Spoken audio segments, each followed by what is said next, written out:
Good evening guys, welcome to the new interesting video. ఈ video అయితే మనం AP diploma C23, C20, C16 year 91, year 20 సంబంధించిన ఎటువంటి scheme అయినా కానీ ఫీజ్ పేమెంట్ అనేది అయితే రిలీజ్ చేయడం జరిగింది. లింక్ అయితే ఈరోజు ఎనేబుల్ చేయడం జరిగింది. అయితే ముందుగా ఫీజు అయితే ఎలా పే చేయాలైతే ఈ వీడియోలో అయితే మనం తెలుసుకోబోతున్నాం. ఫస్ట్ మనం క్రోమ్ బ్రౌజర్ కానీ లేకపోతే గూగుల్ క్రోమ్లో కానీ వెళ్ళి అక్కడ మనం APSBTET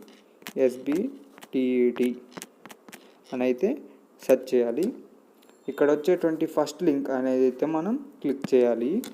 క్లిక్ చేసిన తర్వాత మనకి click here to apply for diploma C23, C20, year 91, year 20 schemes examination October-November 2024 అనిపిస్తుంది కదా, దాని మీద అయితే క్లిక్ చేయాలి గైస్.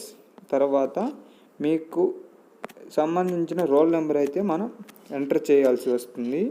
తరువాత లింక్ క్లిక్ చేసిన తర్వాత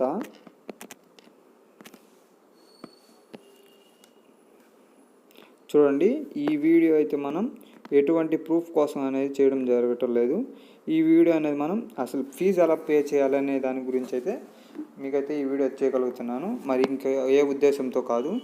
అయితే ఈ అబ్బాయికి అనేది మనకి 2 బ్యాక్లాగ్స్ అయితే ఉండడం జరిగింది. కాబట్టి మనం ఫీజు ఎలా పే చేయాలంటే మన డీటెయిల్స్ అన్నీ కరెక్ట్గా చెక్ చేసుకోవాలి. ఫస్ట్ చెక్ చేసుకున్న తర్వాత మనం సెలెక్ట్ చేసుకోవాలి. Click here to select. First supplementary ఉంటే ఇలా చూపిస్తుంది, లేకపోతే రెగ్యులర్ ఓన్లీ ఇదొకటి డిస్ప్లే అవుతుంది. ఇప్పుడు సప్లై రెగ్యులర్ 2 కట్టాలి కాబట్టి 2 క్లిక్ చేసామనుకోండి, అమౌంట్ టు బి పే అని మనకి 1100 చూపిస్తుంది. తర్వాత debit card, credit card, net banking అవన్నీ ఆప్షన్స్ చూపిస్తాయి అన్నమాట. మనమైతే డెబిట్ కార్డ్ నుంచి చెప్తే కట్టుకోవడం వల్ల మనకి మనీ అయితే సేవ్ అవుతుంది గైస్, చాలా సేవ్ అవుతుంది. బట్ మనం క్రెడిట్ కార్డు, నెట్ బ్యాంకింగ్ అవి చేసుకోవడం వల్ల మనకి 1100 అయిన వాళ్ళకి 1135 అలా అవుతుంది బై యూజింగ్ క్రెడిట్ కార్డ్. అయితే డెబిట్ కార్డ్ అయితే 5 to 10 రూపీస్ వరకు ఛార్జెస్ అయితే మనకి క్లెయిమ్ అవుతాయి. ఫస్ట్ అయితే మనం డెబిట్ కార్డ్ యూజ్ చేసి అయితే పే చేసుకోవచ్చు నన్ను అడిగితే. ఇంకొకటి వచ్చేసి మనకి రెగ్యులర్కి సంబంధించిన ఇంకొక వీడియో అయితే చూద్దాం గైస్.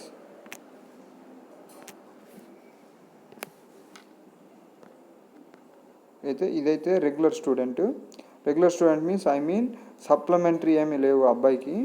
అయితే C23 థర్డ్ సెమిస్టర్ రెగ్యులర్ అయితే రాయబోతున్నాడు. ఈ అబ్బాయికి అయితే థర్డ్ సెమ్ అయితే ఉంది. అక్కడ క్లిక్ చేస్తాం. ఈ రూపీస్ అనేది ఒకసారి చూసుకోండి, 550 rupees for 1 semester. Debit card, credit card అవన్నీ అడుగుతుంది కదా, డెబిట్ కార్డ్ యూజ్ అయితే పే చేయండి అందరూ. అయితే 1 సింపుల్ నోట్ అయితే ఏంటంటే, don't use mobile phone for payment. మనకి అమౌంట్ అనేది అయితే డెబిట్ అవుతుంది, కానీ మనకి అక్కడ పేమెంట్ స్టేటస్ చెక్ చేసేటప్పుడు నోట్ అని వస్తుంది, నో డీటెయిల్స్ ఫౌండ్ అని వస్తుంది. తర్వాత ఇంకొకటి ఏంటంటే మనకి ఇష్యూ అనేది రావడం జరుగుతుంది. మనకి అమౌంట్ అనేది అయితే డెబిట్ అవుతుంది, మనకేమో సైట్లో ఏమో చూపించలేదు. ఓకేనా? అయితే అందుకని ఫోన్ అయితే వాడకండి పే చేసేటప్పుడు. ఇదైతే ఈ వీడియో గాయ్స్. మరిన్ని అప్డేట్స్ కోసం మన ఛానల్ ఇప్పుడే లైక్ చేయండి, షేర్ చేయండి, మీ ఫ్రెండ్స్ అండ్ ఫ్యామిలీ మెంబర్స్కి షేర్ చేయండి, మీ ఫ్రెండ్స్కి కూడా షేర్ చేయండి. నెక్స్ట్ ఫర్దర్ వీడియోస్లో మనం ఇంపార్టెంట్ క్వశ్చన్స్ అలా ఎలా చదివితే పాస్ అవుతాం, స్కోరింగ్ తెచ్చుకునే వాళ్ళకి వీడియోస్ అయితే వస్తాయి guys. Thank you guys, have a nice day.